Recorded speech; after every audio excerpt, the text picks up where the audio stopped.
Hello Internet, I'm Tom. My room is looking very bare because I've technically left school and I'm from the BOFNet. It's a very exciting episode this week, a collaboration episode. For 3 weeks, Jonny and I are going to join forces and talk about a play called Arcadia by Tom Stoppard.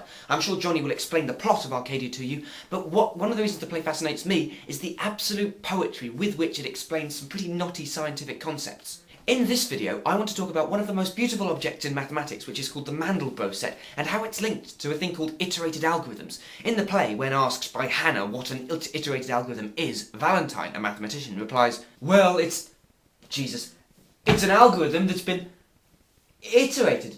How am I supposed to... If I feel like it, I might expand on Valentine's definition of an iterated algorithm. I'll explain how it got my granddad onto Wikipedia, and how it turns this into this. Okay, my turn to try and define an iterated algorithm. It is a rule, which could be expressed like an equation, where you put in a number, and then you get out another number, and then you put the number that you get out back into the same rule again, like a feedback loop. Things like this are good for approximations if the sort of feedback loop of numbers gets closer and closer together and arrives at a solution. There's a thing called Newton's method after Isaac Newton, which looks like this, and which, like most things in maths, is easier than it looks when you know the symbols. In practice, it's used for things like finding the square root of 5 to 7 decimal places when you don't have a calculator. In fact, even if you do have a calculator, you're going to be using Newton's method when you find the square root of 5, because it's what your calculator does when you push the square root button. I also want to touch on a rather specialised form of the Newton method called the Quasi-Newton method for the root-finding algorithm in k variables, and I have no idea what I just said. The reason that I bring it up is because it's known as Boyden's method, after the mathematician Charles Boyden, who also happens to be my grandfather. I believe that is known as boffin cred. Another thing an iterated algorithm is good for is creating fractal shapes. A fractal shape is a shape that essentially looks the same no matter how much you zoom in. It's always as detailed as the shape as a whole, and it looks similar to it as well.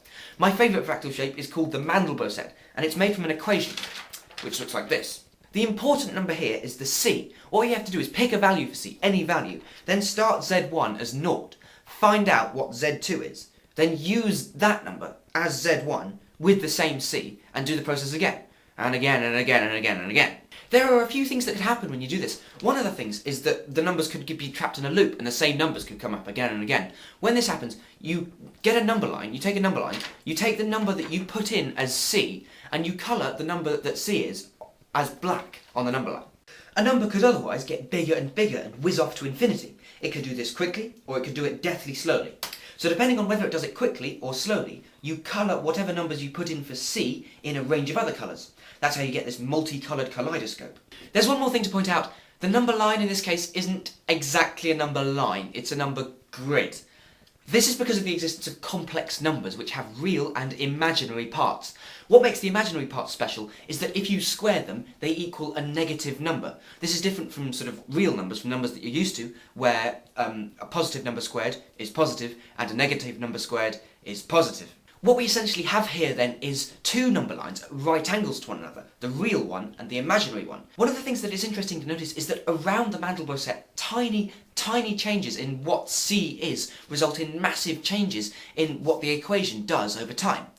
This is an example of what's called chaos theory, but that's for next week. Internet, I'm Tom, this is the BOFNet. Subscribe, Facebook us, tweet us, Google Plus us, cheeky. Tell me what you thought of this in the comments below, and see you next week. Range of other colours. That's how you get this multicoloured kaleidoscope.